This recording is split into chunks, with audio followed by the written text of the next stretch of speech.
Hello, hello, hello. Happy Majestic Motivational Monday, y'all. I am one of your hosts, Miss Nightlife, and this is Pioneer the Poets. and together we are Southern Comfort. Welcome to the I'm Back on My Bullshit episode, where we will discuss all things relationship, engage us as we dig into dating after divorce, sex and dates during quarantine, infidelity, and more. Booze. Quarantine booze. My God. I should pick up my glass. Are quarantine booze happening? We'll talk about that, I suppose. Okay. Are you asking me personally? I'm just is asking, that a thing? is quarantine booze a thing? Oh, I'm pretty sure.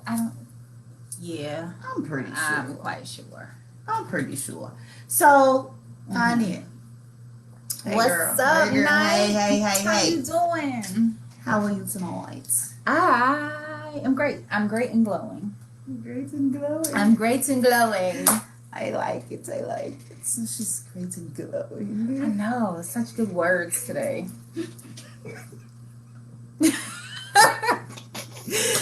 Alright, so listen. Ooh, child. What is love looking like for you these days, my friends? Who? Love. Who? Love. Who? Love. Mike Jones. L-O-V-E, love. Love is not looking for me. Mm. I don't think we've crossed each other's paths in a minute.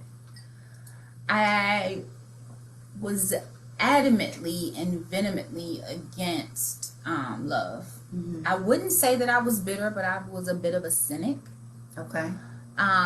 But recently I've had a conversation that lets me know that it may be a possibility for me in the future. I'm not going to close myself off to any possibilities. Okay. I think that in doing so, I may miss out on a piece of happy, right? Right. Because, I make myself happy, but I may miss out on an extra piece of happy. So I no longer think that love can go jump off a bridge.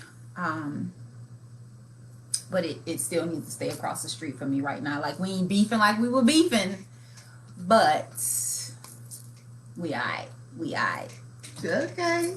Well, how you gonna ask me and not ask yourself? What's love looking like for you nowadays, Miss Nightlife Venom? It's looking very mirror-ish. Okay, I like that. It's looking very mirror-ish. I am loving on myself. That is how it should be. I'm all here for the self-love. Actually. So I guess if we asking each other questions. Right. Do you feel that a relationship is an incessant necessity for you right now? No. Okay. Absolutely not. Okay. You? Okay. No. Mm-hmm. However. Okay. I ain't just out here, and getting entangled and whatnot. Entanglements? No. I don't think, I think healthy entanglements could be a thing. I think that they probably are called something else. I ain't mad at it. Well, this is what I know. Okay, I'm listening. Tell me. I'm open to love. Mm-hmm. I will always remain so. However, regarding relationships, I'm back on my bullshit. Yeah, because you came up with that title this week rather quickly. I did. So why are you back on your bullshit? Because I am holding space for myself. Yes. Come on, space. Yes. And so, I'm dating with a purpose. So there's some intent behind it. Okay. I ain't just out here playing games. Listen, who has time for that? I'm not no spring chicken. Yeah. And who has time for that? I actually want to be partnered. I don't want to be Oprah and just have a boyfriend.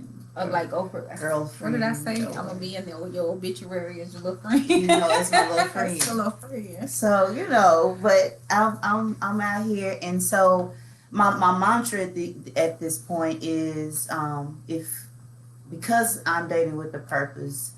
And so if the person, that I will be dating isn't contributing, or their contributions aren't serving to my purpose, then they don't have to bother dating. I had a conversation and it was said to me that they were looking for someone to not disturb their peace and leave them in pieces. And that, to me, that was a word. I think that happens way too often, where people, you know, come bumping into your life, and before you know it, you are somehow, you know, flipped upside down, for lack of a better word. And I could feel the statement, because that is exactly what I do not want. Please do not disturb the peace I have created for myself, and therefore shatter. Right. Like, keep your toxic crap where it's at. I'm not interested in that. And if you do come in on some toxicity type stuff, you can, you know, kind of keep it pushing. So, girl. Girl. Listen, I need some more wine. So we about to get into this episode, but before we do, let us pay some bills. Of course, this episode of Magic Monday Motivation is sponsored by Whispering Roots Hair Care Products. I don't have my locks down today to swing them when you say Whispering Roots, because it's giving you some length. It's giving me some. It's giving you some length, shine.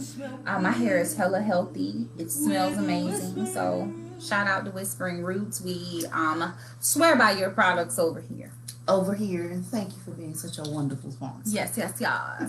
As always, our second sponsor here for this week is the lovely MMMAC55 Clothing. That is MMMAC55 Clothing. She is a dope clothing designer from the lovely Fort Lauderdale, Florida. And as you know, we got it popping still, y'all. And my statement still stands. You too can have us on your face. That just tickles me. I enjoy saying it. I probably should get some help, because I enjoy it. We got a highlight this week. We do have a highlight. So shout out to Terry Meredith, Terry the illustrator. I like it. She's a dope artist. However, I'm highlighting the page that she introduced me to. It is Storytime with Julian. Julian is a Black man who reads Black authors every Tuesday and Thursday night. You can join him at 9:30 on Facebook at Storytime with Julian on Facebook. On Facebook, it's Storytime with Julian. He has such a melodic voice. There have been plenty of times where I have just let his voice lull me to sleep. Like, you know, I remember being in elementary school and how much I enjoyed teachers reading to me, but he has this inflection and he changes it when it comes with the characters. So Tuesday and Thursday night, 9:30 is the pre-read. At 10 o'clock is actual story time, and it is all Black, as you know, because we are all Black all day. Black, all the time. And you should definitely check it out. You'll probably see my face in there, because I definitely have found some dope authors based on his recommendations. So find them. Storytime with Julian. Tell him I sent you. You will not regret it. I promise. It's all. So grab your cocktails. Tell them, sis. Let's dig in. It's time to dig in. Y'all know what time it is. Y'all join us every Monday. Y'all are quiet out there today. What is it about relationship episodes that scares everyone? I don't think it's just one thing. I think it's, because for one, people might just be tuned in to see what kind of tea you gonna spill tonight, with your own tea, and you know, or not. Maybe they're actually listening for jewels. For jewels, yes, I'm here for things that. to pick up and put in your pockets. I'm here for that. And then, because we as a people, you know how speculative we are as a people, and always minding other people's business and in other people's lanes. It happens. Hey, because, you know, it's a little bald-headed hoe and all of us. Yeah, and so people don't want to share, because people automatically think you're talking about something current in your life, or something you've experienced, and maybe which can be a thing. I mean, I think our experiences that's what shapes us. Mm-hmm. It either makes us or breaks us, and we know as Black women that it makes us. Mm-hmm. Have there been situations where we probably felt broken and wanted to call it a day? Hell yeah! If you are human on any scale, then you are absolutely going to feel those moments. I think, however, we still need to have these uncomfortable conversations because there is a life after heartbreak. There's a life after divorce. There's a life after infidelity. And if you've never experienced those things, there is very well and true healthy relationships. Whatever a relationship looks like for you, there are healthy relationships. And that's a piece that I don't know how, I don't hear very much commentary on it, but defining what that looks like. Right. For you and your partner. Right. Or partners, if that's your thing. You know what I mean? And so we always clutching our pearls and turning our nose up and like, listen, just because nobody knows that you like putting on granddaddy's shoes and socks and draws up to your neck, and that's a turn on for you, doesn't mean that what someone else does is something wrong with it. I remember our first season of Southern Comfort, our very first episode, as a matter of fact, we did So They Cheated, Now What? Mm-hmm. And where we discussed, basically being in a relationship where you were cheated on and what happened next. Mm-hmm. How did you heal? How did you come from it? Were you with the same person?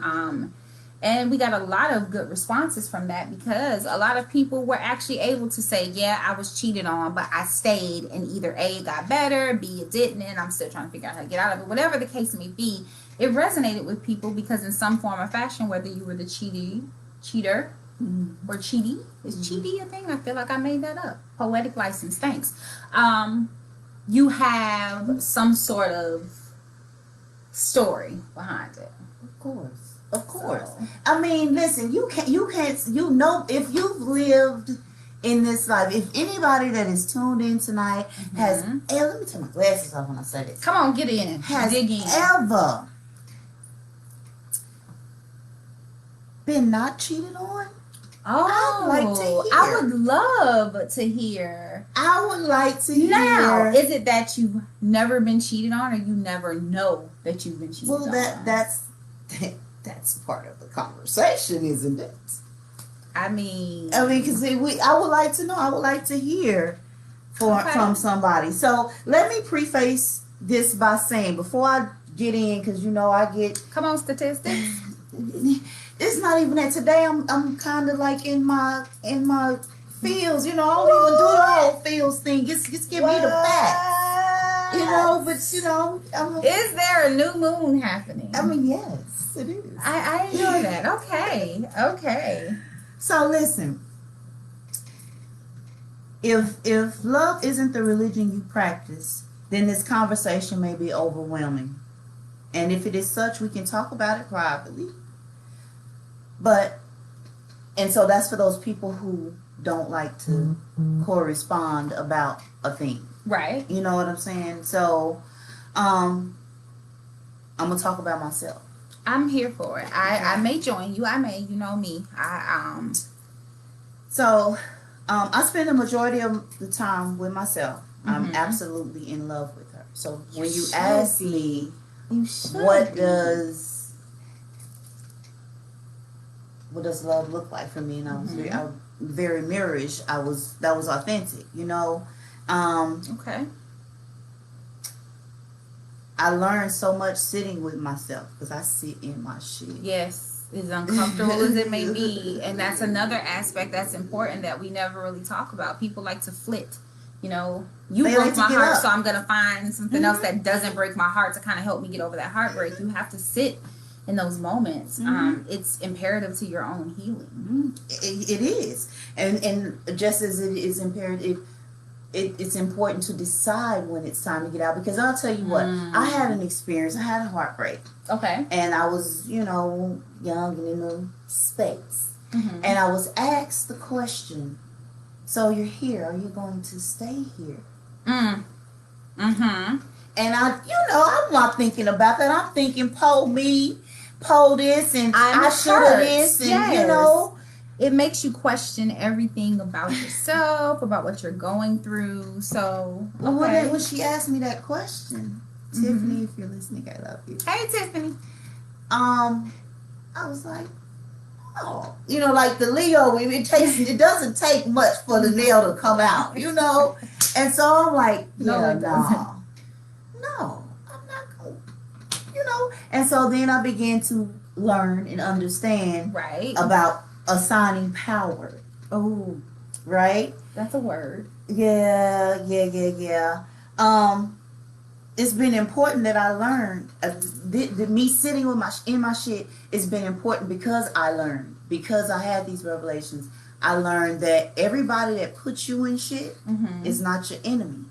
And everybody that pulls you out of shit is not your friend.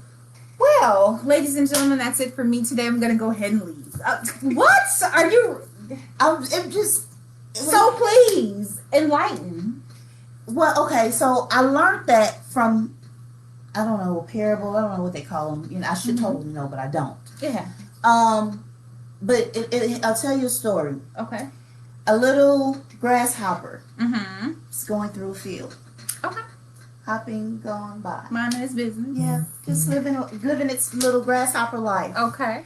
And a animal grazing, let's say a cow. Okay. Shits on the little grasshopper. Right? Covered him? Covered him. It just stopped him in his tracks. And at the little grasshopper struggling to get out, and he makes his way, and the cow shits again. Knocks him back down. Knocks him back down. Okay. So this pissed the grasshopper off, and now he really getting out of the shit. And as soon as he gets to the top, a bird swoops down and pulls him out. Okay. Right? So he's been saved. He's been saved or he's been eaten. So, moral of the story is everybody that shits on you ain't your enemy. And everybody that pulls you out ain't your friend. And so that taught me, or your lover, or whoever, whatever kind of relationship that's being had. Right? So there's that. In spending time with myself every day, it's a new adventure. I find that my Venus lives in the fire of the sun, and you have to be able to extinguish her and revive her like a rose of Jericho. Because you know what that is. Well, right? You should have just told me we were going to do poetry today, and I would have came prepared. My God. Listen. So what that means is that my heart is fragile, and it behaves like a lotus blossom. Yes. And when those petals close, I in turn respond in kind with whatever rigidness I'm issued because they close to protect, right? Or to rest. And whatever it is, that's why I said, the purpose, if you're being near me, isn't fulfilling to my purpose, and yours, it's not a total one-sided thing. I want to be clear in that. It has to be a symbiotic relationship just because you want balance. So that's where I'm at. And the last thing that I learned about being with myself is my love languages. And now this is coming out of a divorce. Okay. Right? So I'm going to talk a little bit about that. I can feel that. I do share about that. I got whole bunches of things about it because I just am. There's no beef. I don't share much when it comes to that. I don't know. Understood. I only share with those closest to me about that portion of my life. Or people who make me feel a certain safety. Because it is such a touchy subject, right? And it is one that kind of strips you to your most vulnerable space where your shame may live, where your disappointment lives, like all of that. So it has to, for me anyway, it has to be very safe for me to say, this is what I'm going through. This is what I went through. This is what this looks like. But I am proud of where you are in that journey. We talked about transition before, being in those transitional spaces. So I'm definitely, like, knowing you the way I do, I'm very proud of you with that. Well, yes, have come a long way. You have. You have. Good job, Grace. That's growth. That's growth. It is. It is. I allow myself to feel. And I think because I learned early that was important. And sometimes there is nothing else, absolutely nothing else that you can do. Right. That's very true. You know what I'm saying? There is nothing else that you can do. And so I found in my love languages, I found a lot of stuff about my love languages. So the first three were physical touch. They all scored equally. Right. Physical touch, acts of service, and gifts. Okay. Those three things. And I got to have all three of them. You do. Equally. Mm-hmm. You know what I mean? Right. And so, I mean, that's the thing to contend with.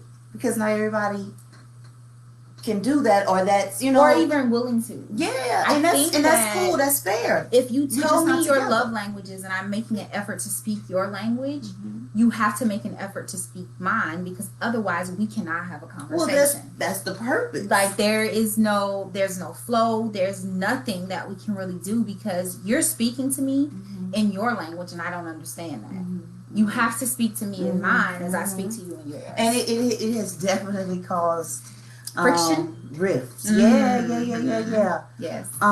So what my divorce has taught me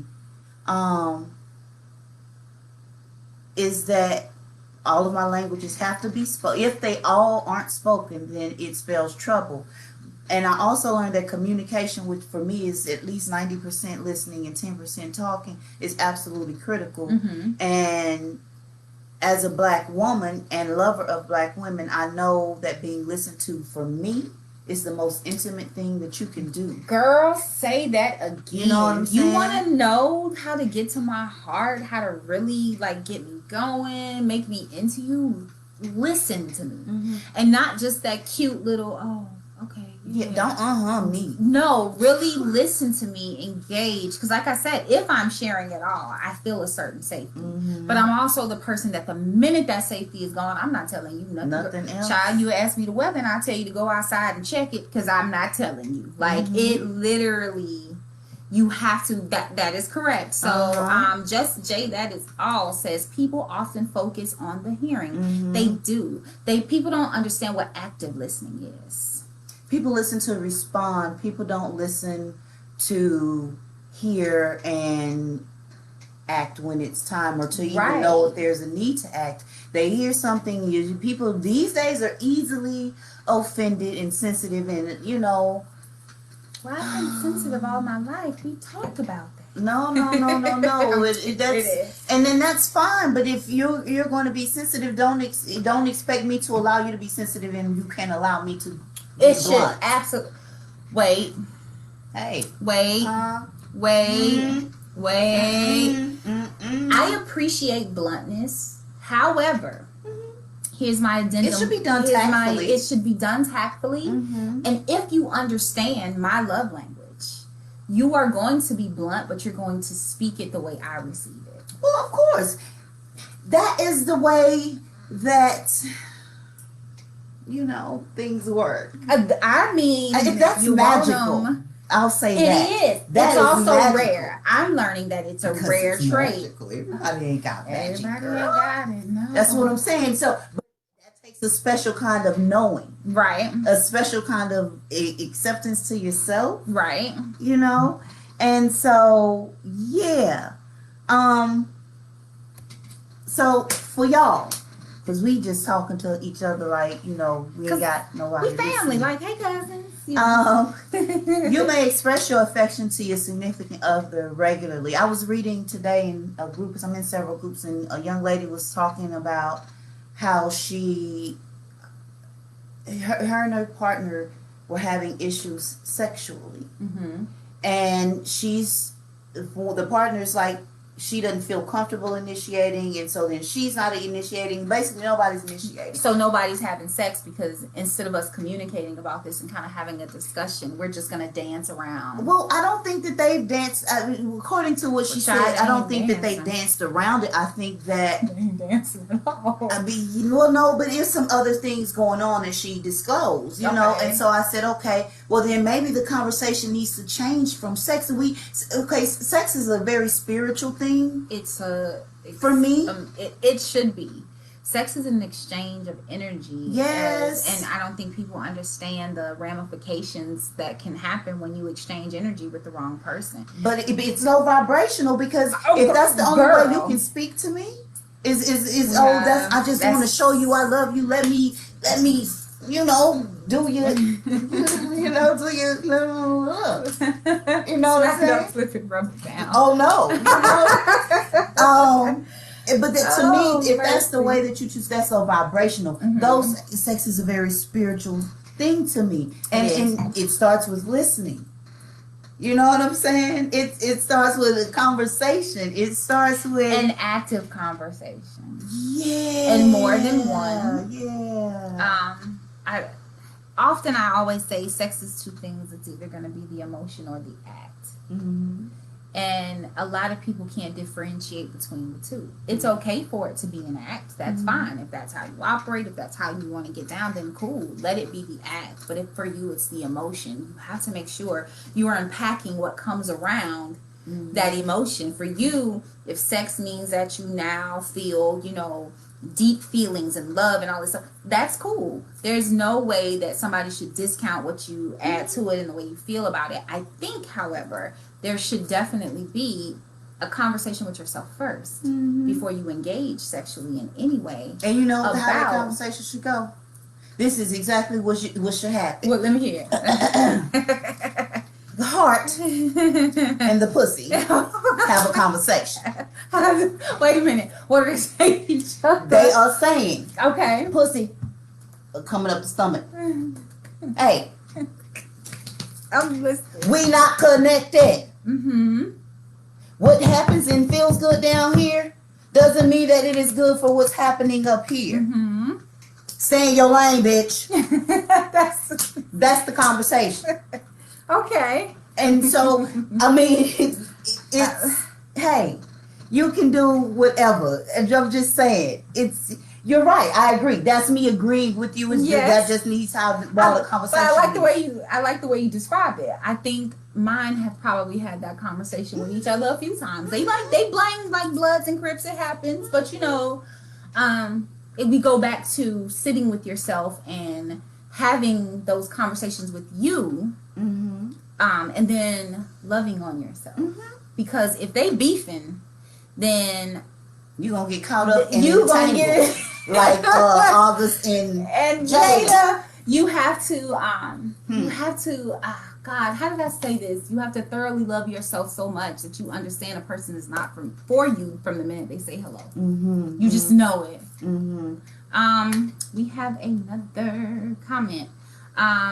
Wait, I just saw it and I see, never mind. You put the comment in there, so you know I'm gonna find it. It says, oh, okay, we'll call you Jay. Hey Jay, are y'all going to talk about why folks rush into relationships instead of investing time into getting to know one another first? Cause that's easy. That's the easy answer. Cause people don't want to deal with themselves. People don't want to. It's more comfortable to have somebody else around to not think about all of the things that are wrong. And for a lot of people, a lot of things are wrong. For me, I think it is the whole. It gets into the whole thing of opposites attracting, because there's something in you that you won't acknowledge. Like you said, there's something in you that you have not taken the time to say, okay, I need to sit with this, I need to figure this out, and I need to fix it. So you meet somebody, they seem to be your opposite, and the first thing that empty space in you or that hurts does is, oh yeah, this is great, because it makes that part feel good. So you want to move forward, because it's like drugs. Well, yeah, it is.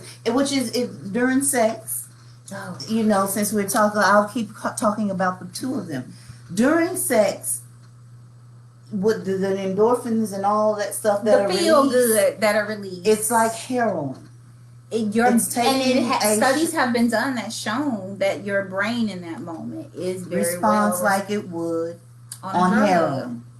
And so, if you know what I'm saying, if you want somebody to be your heroin, if you have an addictive kind of, if you have an addictive personality or trauma, That's not here. Like we do things out of our trauma. We do things we see our parents do. I ain't gonna be alone because I ain't seen my mama alone. I ain't seen this, person alone. I ain't seen auntie alone. Like transparent moment. I will share.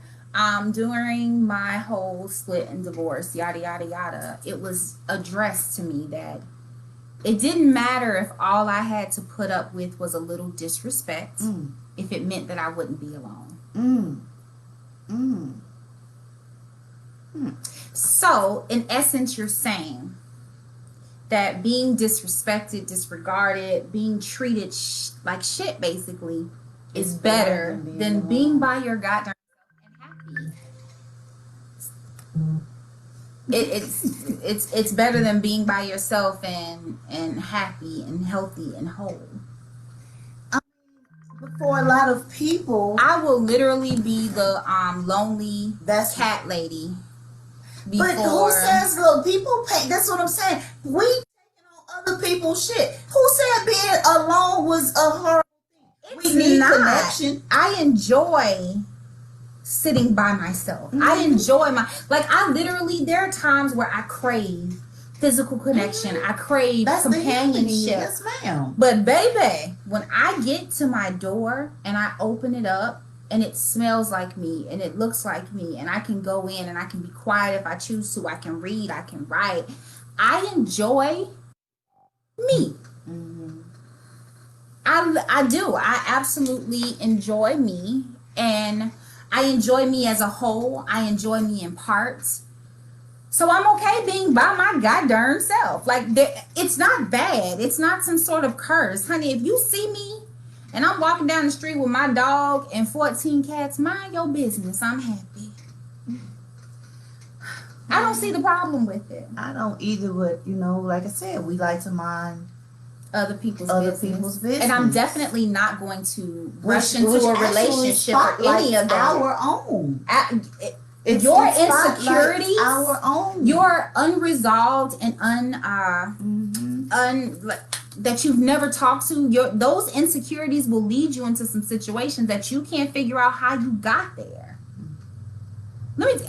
Figuring out what my own insecurities were and then saying them out loud and then saying to myself, okay, how do you fix this, was a hard conversation. It was a very ugly conversation because I had to acknowledge that there was something about me I did not love. And that's on a rolling basis, honey. That's because it changes. If you are a person and there is growth and you are, constantly moving about and growing and you're doing all these things, you're going to have those conversations a lot. Because you're going to have different experiences. Absolutely. And they're going to be, it may come revisit you packaged to see. You know what I mean? Or not. But listen, when we come back, because it's break time. When we come back, it's 8. How do the episodes just go so fast, y'all? So listen. When we come back, we've talked about love languages, and if your primary love language, like mine, is physical touch, mine is words of affirmation. Really, it is. Okay, but because I always have a but or some sort of addendum. Because I can feel shit. You can't just tell me anything. Just because you think I like words and it's pretty and you're gonna say it to me. And I'm just supposed to swoon it. Yeah, no. And that's why it's not for me. So mine being words of affirmation, I can feel when it's a genuine word behind it. That's what revs me. That's what gets me going. Like, that part of my love language is very important. I not only receive it, I speak it very well. Because I'm a true believer in giving you your flowers while you are here. I have no issues with telling someone, if I feel like you're beautiful, I'm going to goddamn tell you. Right. If I feel like there's something about you that makes me happy or something that I'm going to tell you, because I speak the same way I receive. Now, if that's not whoever I'm dealing with, if that's not your love language, I still will figure out how to speak your language too. But it will be rolled in there somewhere because I'm bilingual. Bilingual, ma'am. I'm not sure which mixture of languages that was. That was Nightlife Ease. So listen, we know it's love languages, but did y'all know that there are sex languages? There are 5 Sex languages. And we will discuss those when we come back. But right now we have a little bit of music. What's our song for today? Because I've been getting some good music, girl. Yes. But this is, I know what the song is. This is actually one of my favorites. So I'm going to let you introduce it because it's so... Oh, would you like me to introduce it? So, for all my music heads out there, the song tonight is called Intentions. Mm-hmm. It is a... Y'all know how I feel about lyrics. So this particular song is by the lovely Rebecca Lauren, featuring the wonderful Mrs. Nightlife. It actually is one of my favorite songs. And because we're talking about relationships, for those people that are listening and want to get in a relationship, it begins with your intentions, yours and theirs. That's true. The intentions of both parties. Both of you. It's fitting. Leave us on that side.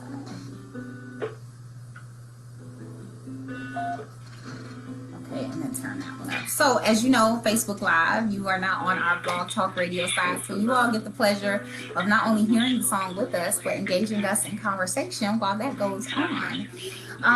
Quick note, have you downloaded any of the podcast apps yet? Remember, we are on iTunes, Spotify, Anchor, or wherever you get your podcast from. Go ahead and click on it. Mm-hmm. Let us into your home, into your radios, all that good stuff. Also, if you have been sharing, liking, subscribing, you are entering yourself into the drawing for the Southern Comfort, what do we call it? The giveaway. Get social and win giveaway. Get social and win giveaway. You can win Southern Comfort merchandise from our Resilience line, as well as we actually had a donor that bought 2 of our, you know you want us on your face. So we had a donor that bought 2 and actually donated them to the giveaway, so you can actually win a mask. There's wonderful stuff from Kay's Custom Creations. There's stuff constantly coming in from our sponsors. There are books from our lovely host. So please make sure you are sharing, liking, subscribing. So I'm gonna shut up so y'all can hear the song. So good, so good. I intend to love you beyond your definition and experience with it. I intend to remain steadfast and stick in it. We'll fill the trenches of growing with you. The glow up in you is continuous. My ambition is to just be with you. You begin declaring while everything we've gone through has been preparing us. Our love and life together succeeding. All because we believe in completely the intentions we set. From the first moment we met, I intended to love you with my best intentions.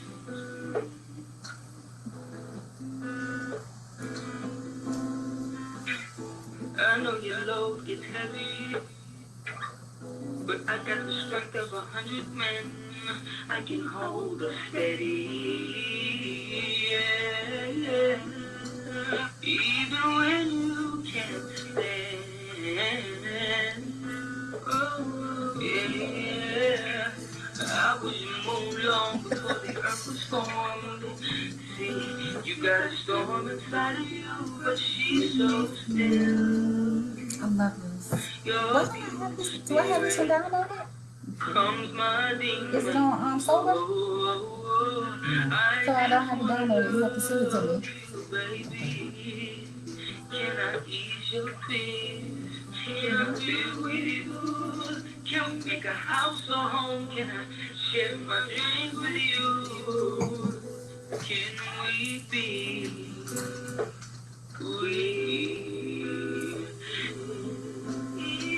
Yeah, these are my intentions. Yeah, these are my intentions, baby. Yeah, these are my intentions. I need to learn how to sing, y'all. Well, sing well. Clean. Yes, it has to be clean. What was that song we were singing that day? It was Lauryn Hill.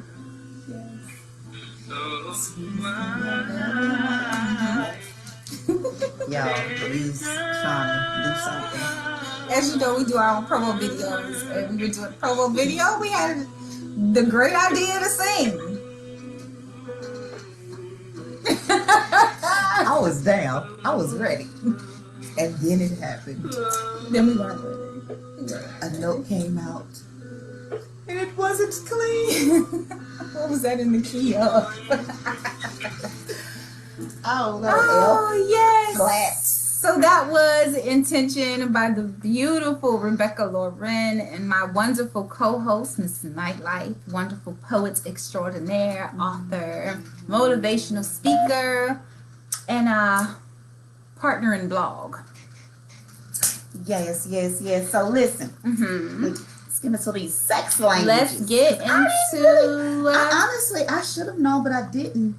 No, I couldn't tell you anything about them. So, sex languages and love languages both trade on a kind of platinum rule that you can strengthen your relationships if you learn how to treat others the way they want to be treated, not the way you want to be treated. And we do that. We do. As a rule, as a general rule, I find myself treating people the way I want to be treated. To us, right? Right. And so, translated in the bedroom, this means making love to your partner in the way that they crave. If you can identify which sex language each of you speak, it allows you to take the full advantage and incorporate moves and acts that you both desire. This can lead to a steamy sex life where you both feel satisfied. And honey, it sounds like a win. It sounds like a grand old time. So the 5 sex languages were created by Dr. Douglas Weiss. I don't know him. But they are fun, desire, pleasure, patience, and acceptance/celebration, which I'm guessing kind of go hand in hand just based on the way they are written. What do you think your sex language is? I don't know. Pleasure? Patience, maybe? Definitely, I could see pleasure. The acceptance and celebration is in the response for me, so... So there is actually a test that you can take online to discover... Okay. I swear sometimes I try to ignore you. I swear. And then it just doesn't happen. Why are you like this? There is a test that you can take where you can discover what your sex language is. So, as we talked about in the top of the show, right? You are talking to a person and they speak your love language. But we have to go beyond that because sex is such an important part. And for most people, it may be at the top of the relationship hierarchy. For other people, it may be in the middle. For some, it may be in the bottom. Whatever it is, we all don't really speak the same when it comes to sex. So, transparent moment, I have a problem sometimes vocalizing what it is that I want in the sex department. For me, I believe in I guess so. I would be celebration because I believe that sex is a form of worship. So it's movement, it's sound, it's sight, it's touch. I don't necessarily have to speak, if that makes sense. Like everything else speaks. So your partner discovering exactly what your sex language is, you discovering what your partner's sex language is, and now you're hanging from the chandelier. Come in like Miley Cyrus on the wrecking ball, just tearing it up. Where is my fan? Why is my fan? I don't know. We haven't seen the fan since our Pride episode. So I was trying to find the breakdown. I had it up earlier of exactly what each one does. So in Dr. Weiss's book, he goes into detail. Fun, desire, patience, pleasure, acceptance, celebration, that sort of thing.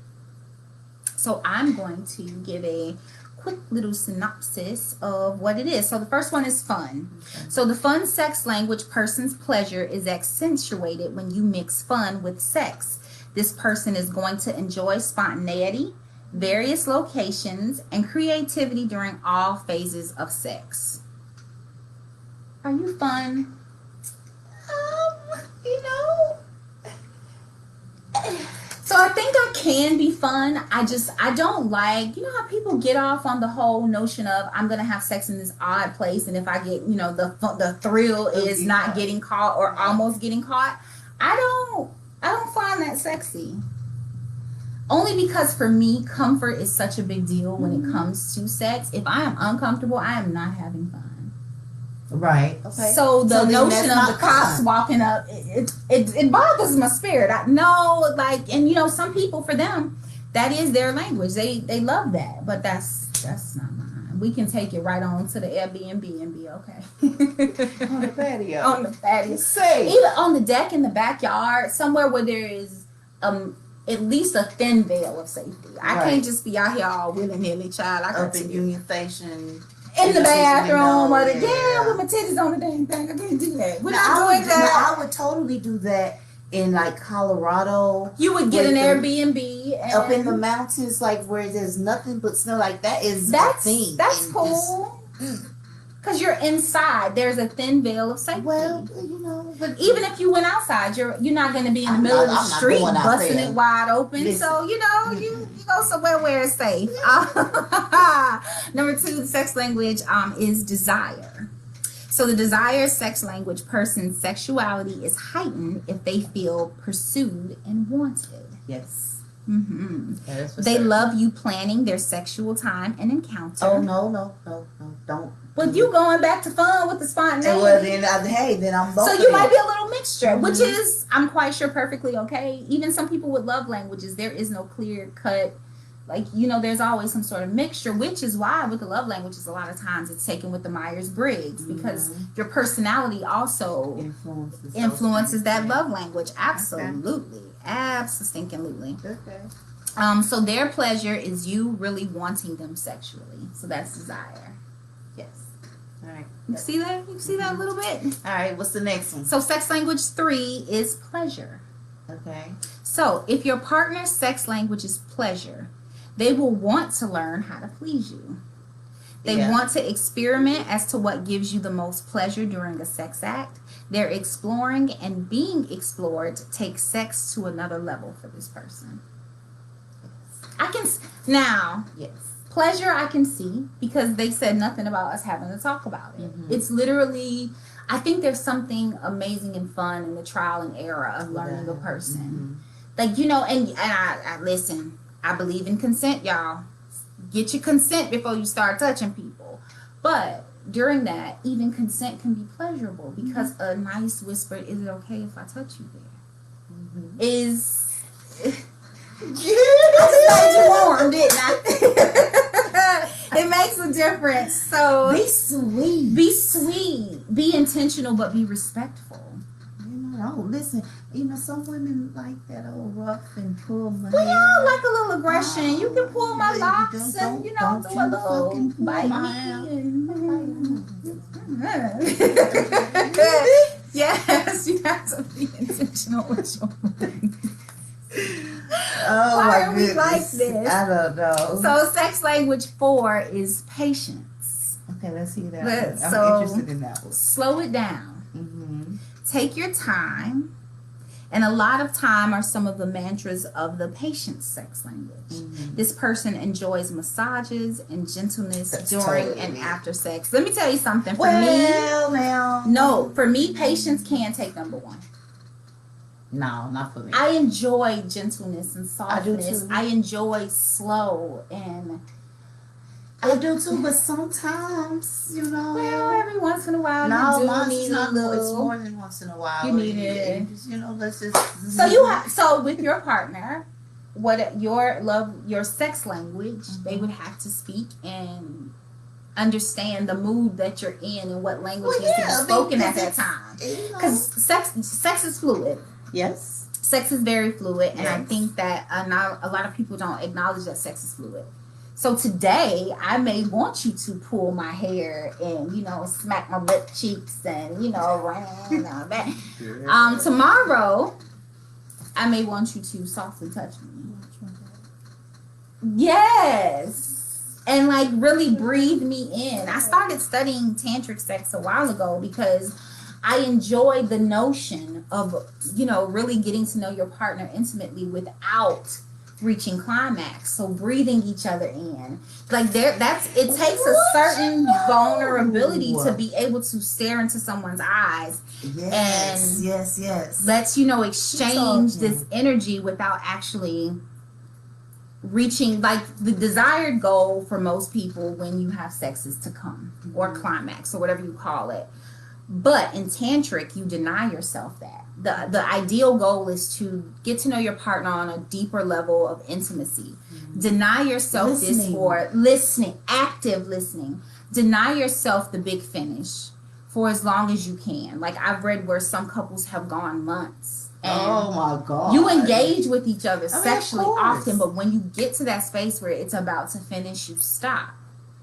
So you learn the intimacy, you learn how to breathe with each other. Let me tell y'all something. Staring into somebody's eyes and breathing with them while naked is literally one of the most intimate acts that you can perform, because we're not having sex, we're not touching, we're both naked, so we're both displaying a certain, vulnerability with each other. But we're matching. So now you're matching my breaths, I'm matching yours. I'm looking deep in your eyes. We can't look away from each other. Like, this is something it's almost surreal. It's almost it's spiritual in exchange.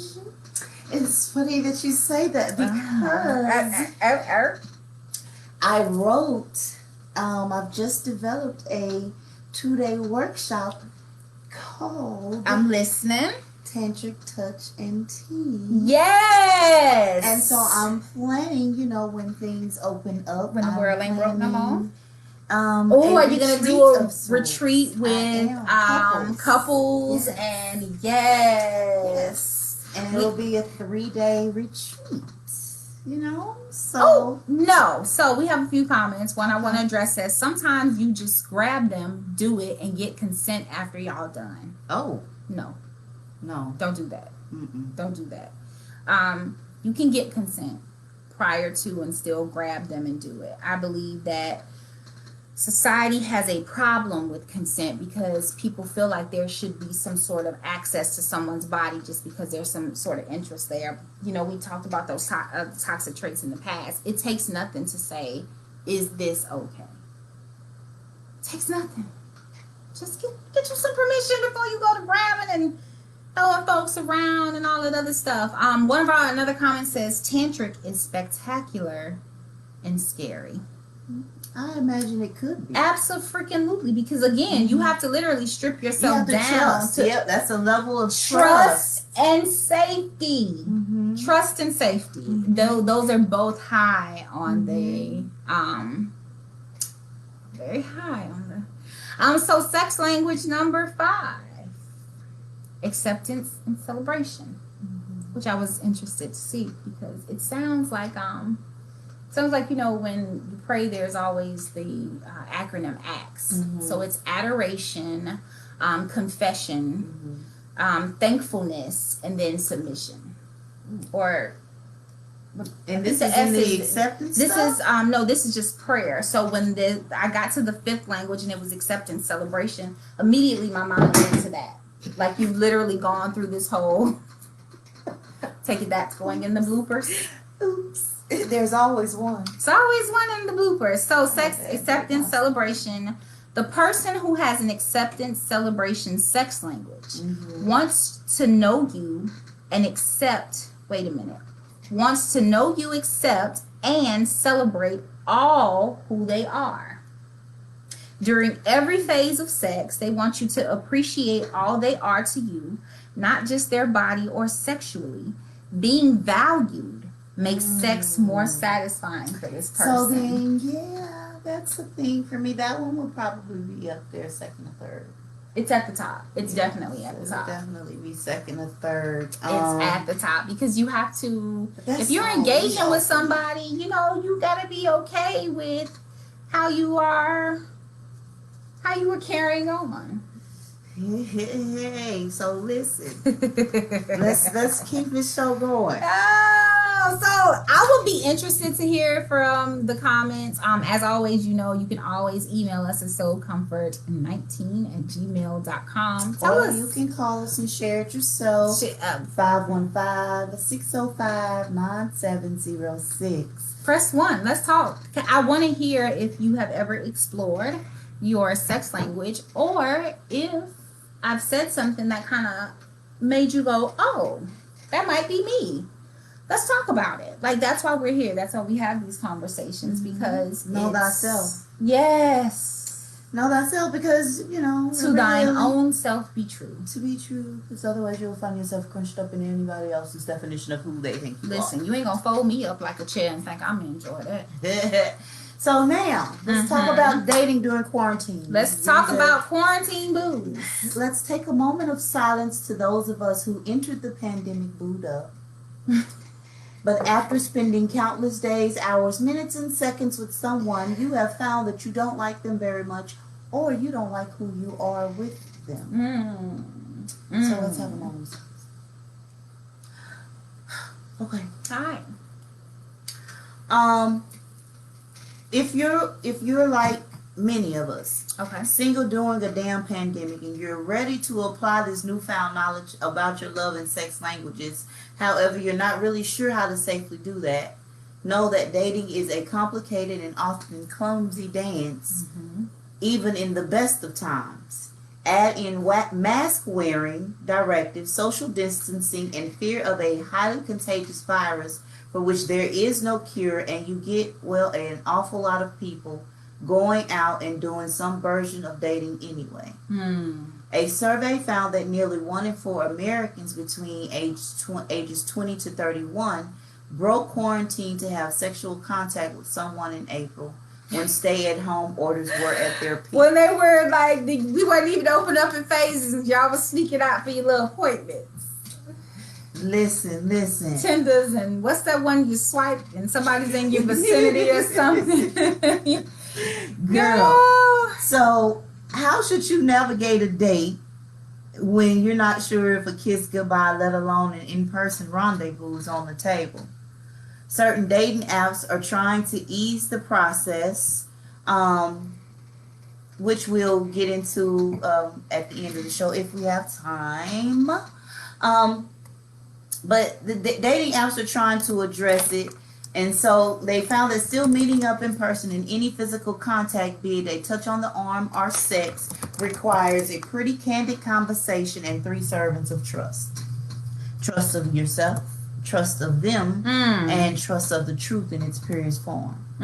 Right? So you got to have those 3 things before you even have this conversation about dating somebody. So if you're trying to date somebody or you meet someone and, you know, all of these things, you got to kind of be just kind of go in. Wait, what?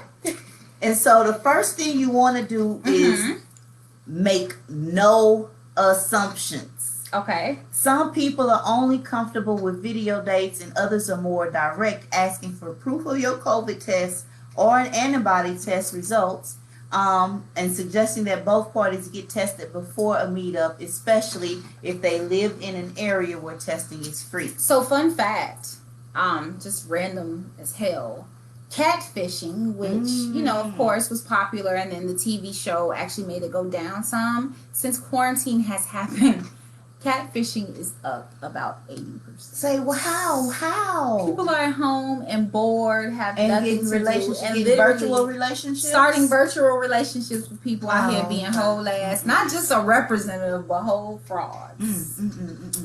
So when you're dating in quarantine, make no assumptions. Wear a mask that absolutely does not need any explaining. And then when it's time to get physical, there is a you got to be straightforward. Before a date, first date or otherwise, gain an understanding about getting physical, about touching. Inquiring before you've met up in person can sound forward, but according to couples who have already gone on a number of video dates, it's essential. You don't spend that much time on the phone with somebody you don't want to be physical with. And so, or a video chat, I guess, right. in this. So, This show was planned with a single person in mind. However, we are aware that some of us that are tuned in tonight may be entangled in situationships. Come on, entanglements. Or committed relationships. And for those of y'all that are, this is for you. For those of us that are, this is for you. Many couples have to grapple with the question of whether to temporarily move in during the self-quarantine if you don't live together. And so it's a hard decision, especially if you haven't spent long periods of time together before. A general rule of thumb is if your communication is poor, if you get into arguments about the smallest things, don't move in then together. You have to, and you can't be entirely honest about your feelings, then it is better you to definitely quarantine absolutely separately. It absolutely. So keep your ass at home, video chat. Think of it this way, right? Like that. Everybody just about everywhere has entered into these stages. You know, your state is either in phase 1, it's in phase 2, some are actually in phase 3. We ain't gonna talk about them. No, Florida, we see you. But I think that if you are searching for quarantine booze, you can definitely come up with fun ways to safely social distance date.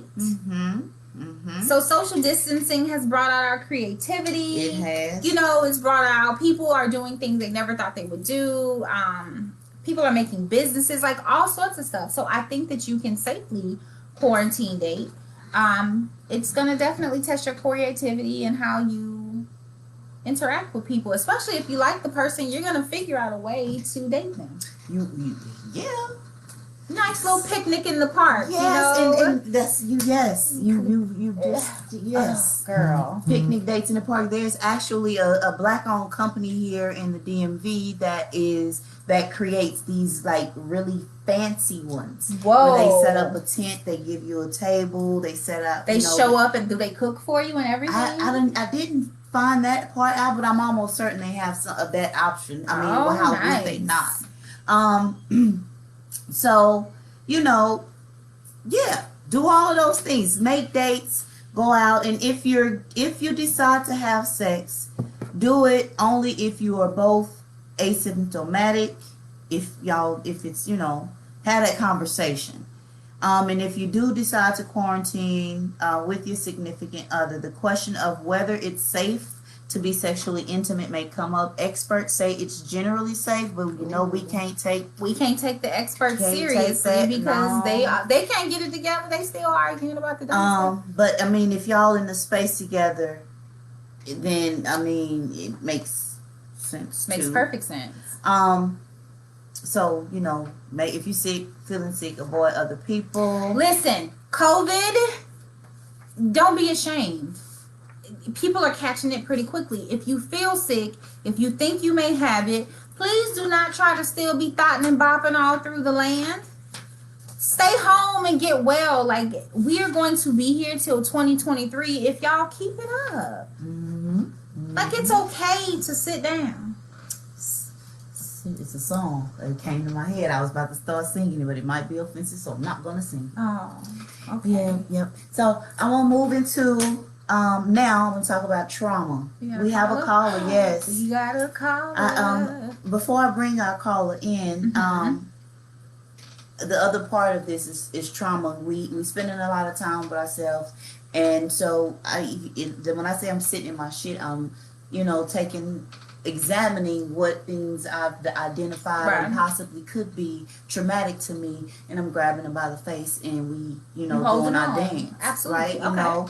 And so experiencing traumatic situations many people find that their relationships with others are affected. And so we carry trauma from relationships. And so to Jay that asked the question earlier, what happens?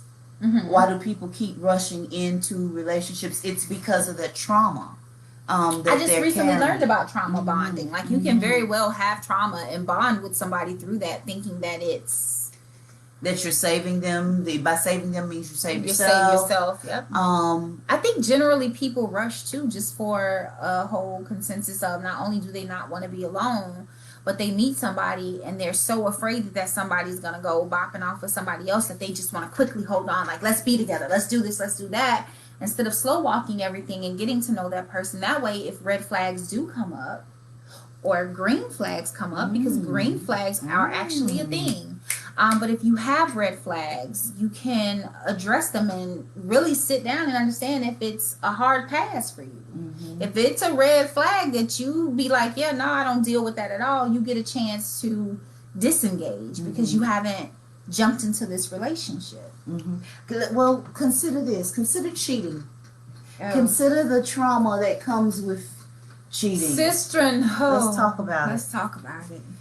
We talking about cheating. Have you cheating? been cheated on, my love? I have, and you know, I can't say that cheating for me in the past has been a deal breaker. It's usually the actions that come afterwards, and once you're found out, or the logic behind it. Okay. Or, you know, I mean, because you cheating says that you basically don't want to be here, or that you need something else outside of me, and I love you that much to let you go to get it. Okay. Right? And I love myself more to know that I deserve. I love myself more. Fuck you. Than half-ass whatever. So it's not a deal breaker for me. It hadn't been. It's definitely my deal breaker when I have been, because I've been cheated on numerous. For me, it's definitely my deal breaker, because when I allowed it to not be my deal breaker, I found two things happening. It continued, and I spent a lot of time trying to, are you happy? Am I doing enough? Like, I was literally, like I had the problem. Like, I'm torturing myself. I'm just not built for that. So for me, if we sit down and say we're going to be in a relationship, that is important. We have to have a conversation. We are going to be in a relationship. We are going to move like this. We are going to do that. And you cheat on me, you will know beforehand that that's not my thing. I'm going to get off the ride. Is it going to hurt? I will probably cry myself to sleep, but I'll feel better knowing that I'm not going to spend any more time questioning my worth because of something that you decided to do. That was, you know, a part of my growth and my self-love. Because the devastation that followed being cheated on, can for some people be life altering and life ending. People have literally either died from a broken heart. We've seen that. The young lady that ran off over the boyfriend or husband or whoever he was. So there was a lot of people online saying, lock her up, she's not this, she's not that. But you can't tell me there wasn't at least, for every time that video was watched, one woman who understood. Absolutely. For her to hit him, and he's laying on the ground, he's not moving, and she's over his lifeless body screaming, I'm tired of you. I told you, I gave you 19 years, blah, blah, blah, blah. That woman was at that point where she'd snapped and she'd had enough. And like I say, as a woman who was cheated on, I could understand how you can literally risk it all because your pride, your emotions, everything that cheating pulls from you it's either going to make you or break you. Thank God I came out of it a lot more sure in who I am, so I can say without certainty, yeah, you cheat on me, then it's been nice knowing you. We can be friends, maybe, but fuck you. Okay, so then maybe this is the difference. So tell me this. Okay. Have you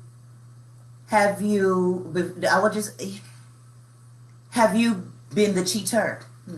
No. See, I have, and maybe that's the yeah, I haven't. Yeah. I'm not good at it. And I'm a woman. And, you know, women are good at that stuff. I'm not good at it because as much as I try not to be led by emotions, I am. So it doesn't feel good to me. I can't enjoy somebody to cheat with because I'm constantly thinking about what I'm doing to the person I'm doing it to. So I've never cheated. Okay. But, you know. I mean, well, we can get into another conversation, another show about the reasons cheaters cheat. There really is but I do have a question. Cheaters are selfish. I love you, but you know that was a moment. I might yeah, and I totally own that, and that's uncomfortable for people to know that I own that sometimes. Yeah. So then that brings me to a question. Okay. I'm going to ask this question, and then we're going to take our caller. Do cheaters deserve redemption? Let's see. Take our caller. Hey, caller, how are you? Absolutely. Hello, ladies. Hi. I asked a question. So the question that I asked is, do cheaters deserve redemption? From who? Absolutely. One of the things that, well, it's not necessarily from who. Let me start. No one thinks about the cheater. The consequence of the cheater is great and enormous. And I don't think we get empathy. I've been a cheater before. And why don't cheaters get the same empathy that the person that was cheated on gets? Because you cheated? Because you violated. What? Well, yes, but check this out. The consequences are the same. They're not different.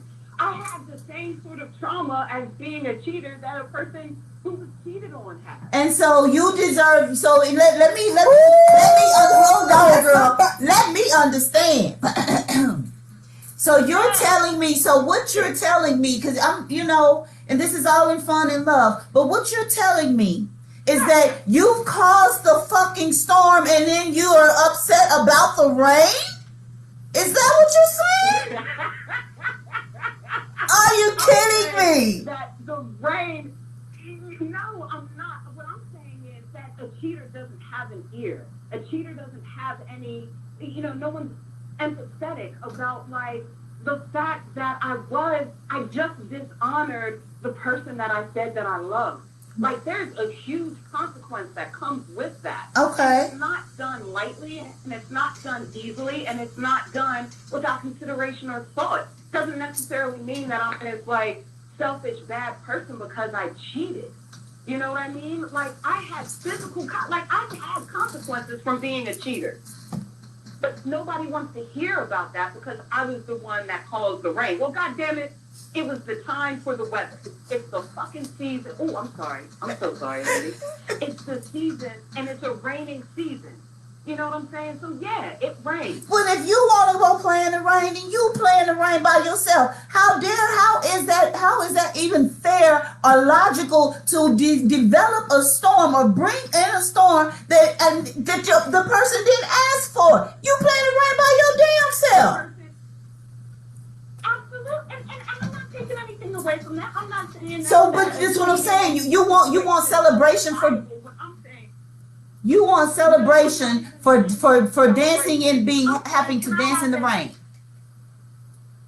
No, what I'm saying is, can I have at least some consideration about the consequences that I faced for the actions that I did? No, it boils down to this. It boils down to this. That's what you get.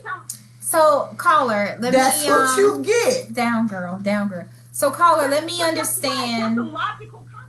That's a logical consequence, and I did that. Caller, wait a minute. I just want to understand where you're coming from. So, as someone who has cheated before, what you're saying, because we believe in active listening, what you're saying is that as the cheater, I wish I could see y'all right now.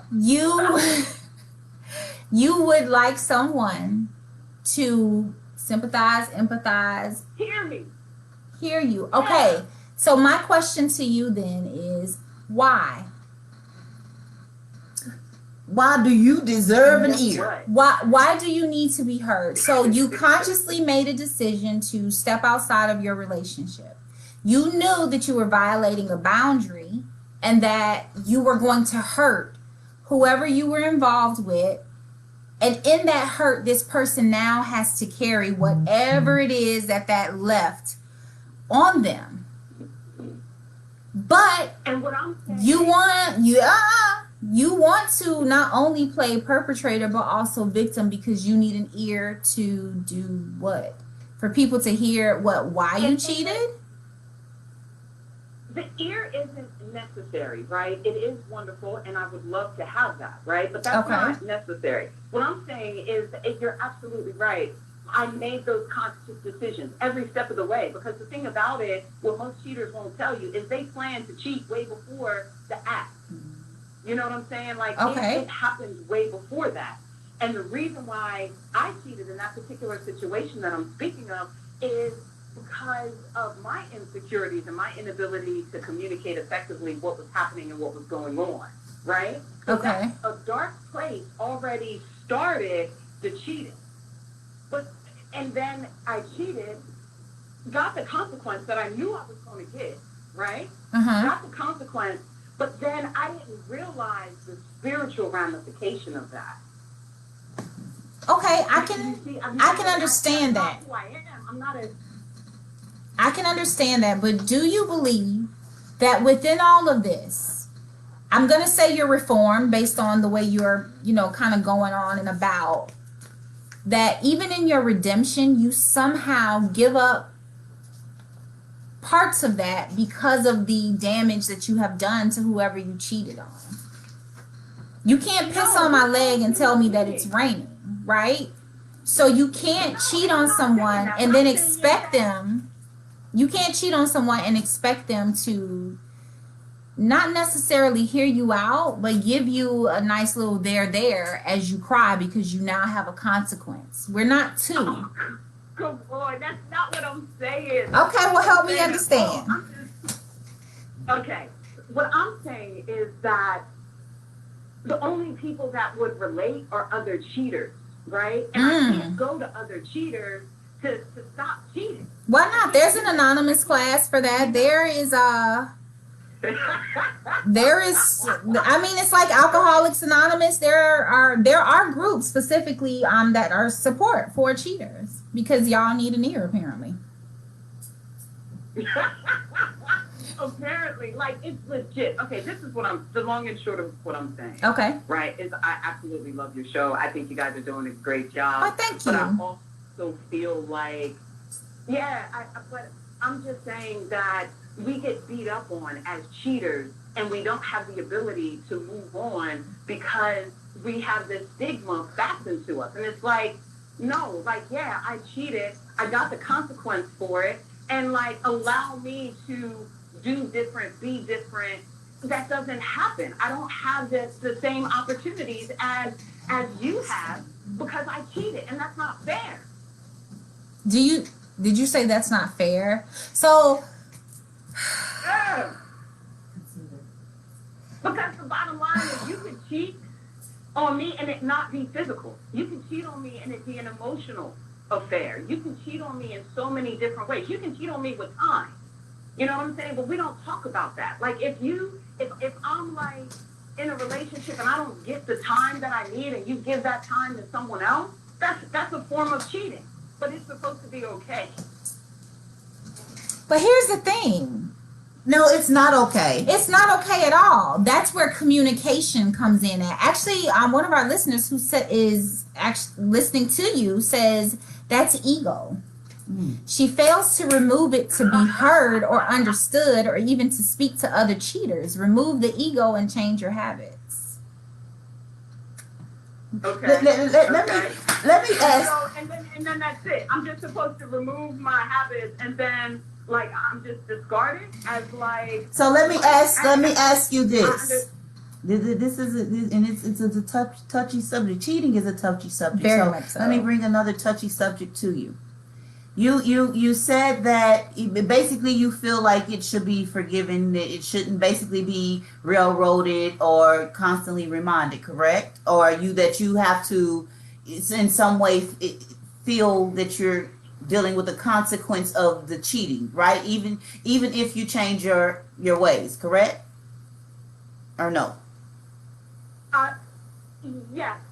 But I'm also saying, why is it seen as if it's not a real thing? Like, you know what I'm saying? As if I didn't get as if I didn't get consequences for my behavior. So let me ask you this. For my behavior. You know, they have reform programs for pedophiles, right? Correct? Mm-hmm. And so, okay. Let's say a pedophile does something one time, deals with the consequences, and then says, hey, what about me and the consequences that I faced because of a choice that I made? And that's exactly my point. Do you realize that you just compared me to a pedophile? And I'm a cheat. I just cheated. But I'm compared as a pedophile. Like, that's insane to me. Why? And it wasn't a comparison to of you. Right. It wasn't a comparison to you. It's the logic. It's the logic that you now feel that you have to have sympathy for something that because the pedophile may not. Else. If a pedophile, let's consider. We haven't considered any factors, but let's consider that the pedophile, you know, he was raised in that way. I got a better one. Let's take that out. Okay. If I punch you in the face, unprovoked. Wait. If I punch you in the face unprovoked, you did nothing to me, you're hurt, and I break my hand. Should I have people feel bad for me for breaking my hand?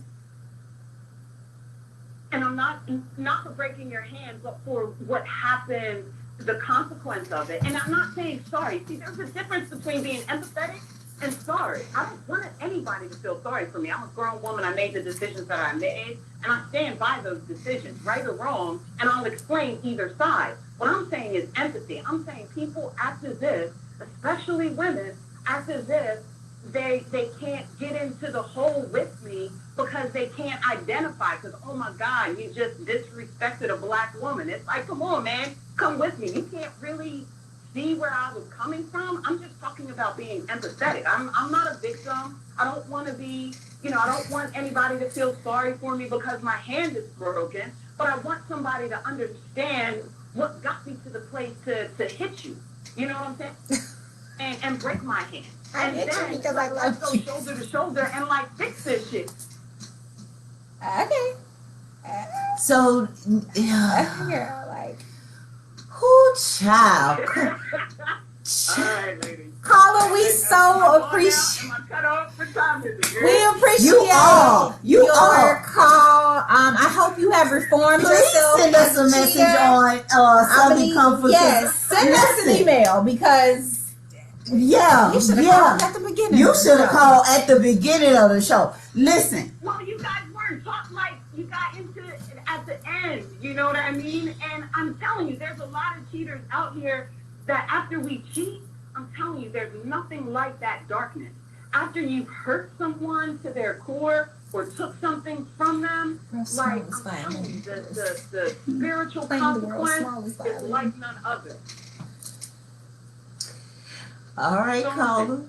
We please send us a message at Southern Comfort 19. We would like to extend an invitation to you for us to have a discussion further because I feel like this needs to be explored in some way. Yeah. So definitely, please send us a message. Get my cheaters to call in. Get your cheaters. Oh, Jesus. Okay. So, thank you for calling. Thank you so much for calling. All right, ladies. What in the entire hell? I've heard it all. What? I've heard it all. What? Thanks. The trauma, y'all. Happy Monday. Listen, it's almost time. Listen, it's almost time. So, I always, when we talk about whatever we talk about, I like to end on a high note, things to do, calls of action, and yeah. So, yes, Kendra, she was saying that cheaters wear a scarlet letter forever. As they probably should, if or not. If you are literally hurting people, you have to take responsibility and what comes with that. You don't get to say, well, I'm sorry, let's move on. That's not fair. No, it's not. We're not two. We're grown people. Like, own your shit, man. Come on, y'all. That is all right. So we done 5, boo. Sex do's and don'ts. If you're out here doing it, be during safe. COVID, be safe. Make sure that you are asymptomatic. You don't want to be asymptomatic. Make sure you are not asymptomatic, because you can still spread. Carry. Right. Make sure you're not showing. Make sure you're not. Make sure you don't have COVID. Yeah, if you are indeed engaging with someone, make sure you are quarantining. That way you'll know if you have been exposed at some point, and what you don't want to do is be exposed to the virus kind of engage with someone, they go and engage with run into else. other people, and now we're spreading. So we just there's nothing wrong with it. Get yours, let them legs be pinned to the sky, my love, and be safe with it. And try phone sex.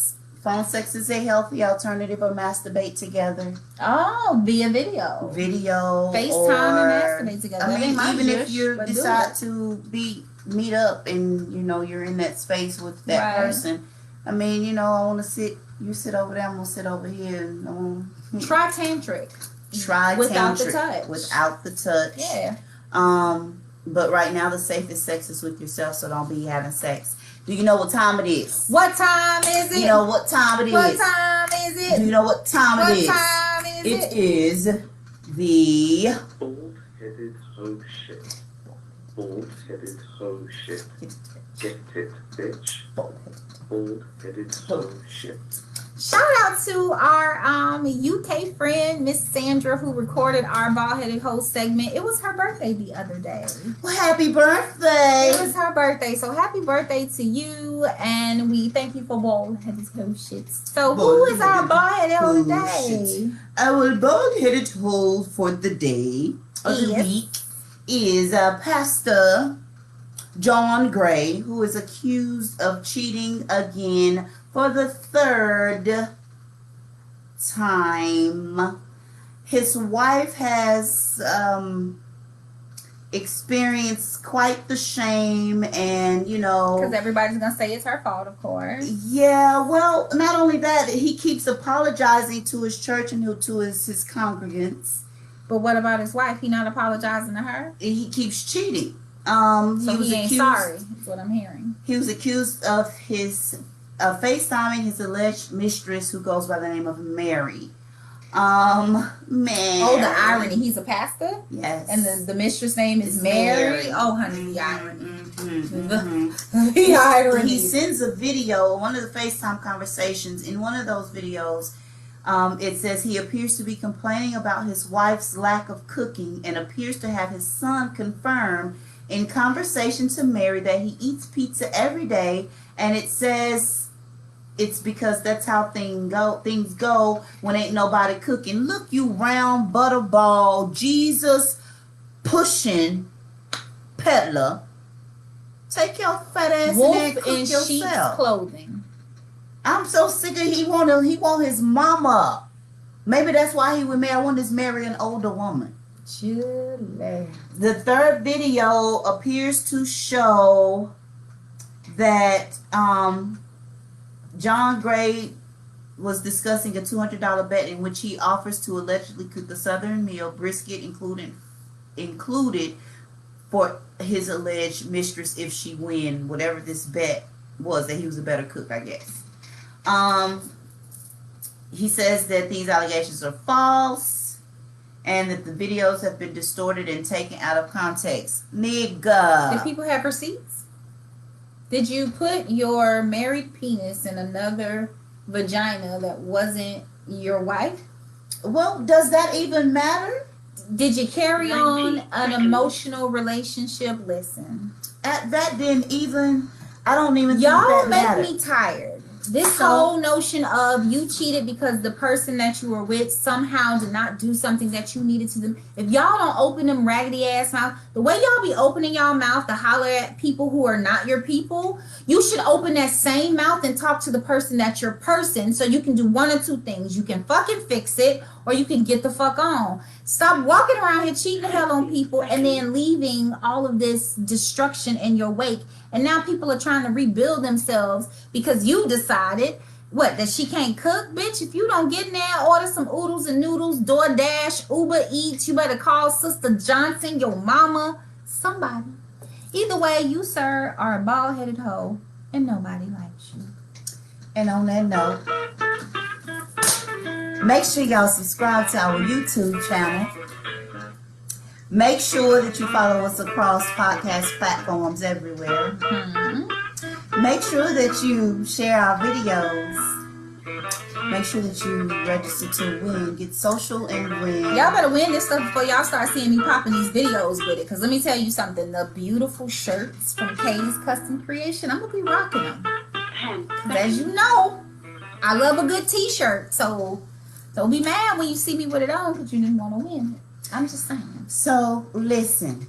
We have come to the absolute favorite part of the show. My beautiful, beautiful, beautiful song. You have survived another time. If you are new here, every end of the show, Nightlife decides that she wants to serenade everybody. I tried to save you. I was told 3 episodes ago that you look forward to the singing.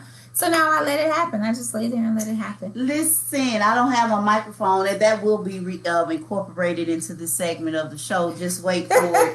Just wait for it. So I got a song. I mean, we've been talking about relationships. Please check out our sponsors for the night, AC55 Clothing. Please check her out on Facebook, Instagram. She really has some dope stuff. Please also check out Whispering Roots Hair Care. They are a long-time sponsor, actually. And when I tell y'all my hair be laid, y'all be seeing me over here. Don't act like y'all don't see me looking hella cute with my locks all either pinned or down. Mm-hmm. And then also, please, if you love me, if you don't love me, if it's anything in between, check out Storytime with Julian.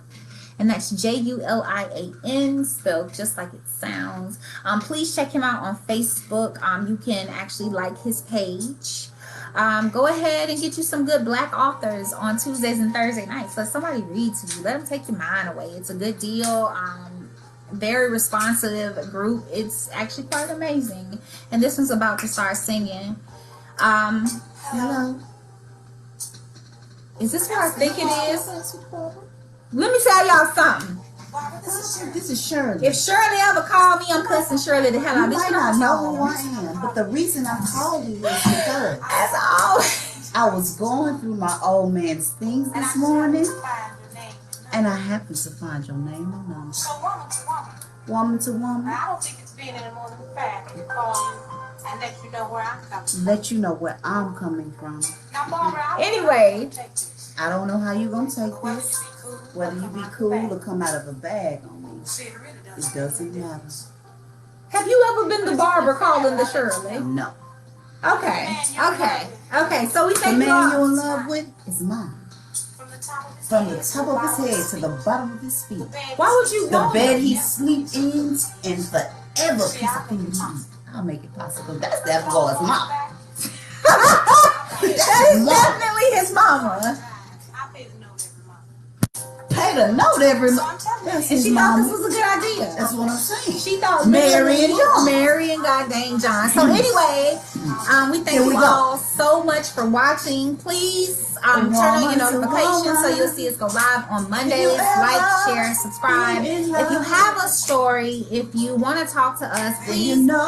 Southern Comfort on Facebook. We are So Comfort 19 on Instagram, or we're So Comfort 19. Yeah, we're So Comfort 19 on Instagram. Send us an email. We'll keep you anonymous if you like. If you want us to tell other people who you are, we will. You all enjoy the rest of your night. Happy Monday. Have a wonderful week. Barbara, listen, Shirley.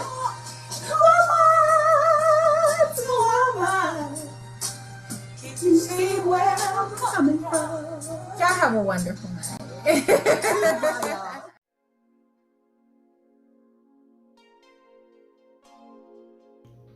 Hey. So, have you entered our giveaway yet? It's certainly time to do so. Make sure that you follow us on Facebook at Soul Comfort 19 or Southern Comfort 19. And check out the links to our Get Social and Win giveaway. Yes. All you have to do is simply subscribe and click the bell to our YouTube channel. Ding. Like us on Facebook. Thumbs us up. Follow us on Instagram. Easy peasy, and we even entertain you. We do. And be sure to follow us on our podcast platforms: Anchor FM, Google Podcasts, Spotify, Blog Talk Radio, and Pandora. Or wherever you listen to your podcast at. So be sure to get social and win with Southern Comfort. I mean, join the conversation. Merchandise. T-shirts, glasses, makeup holders, honey. Listen. Books, Listen. jewels. Y'all I want to go enter and get myself. paid. Listen. Can I enter? No, Oh, no. okay. Limitations will apply. We'll see y'all there.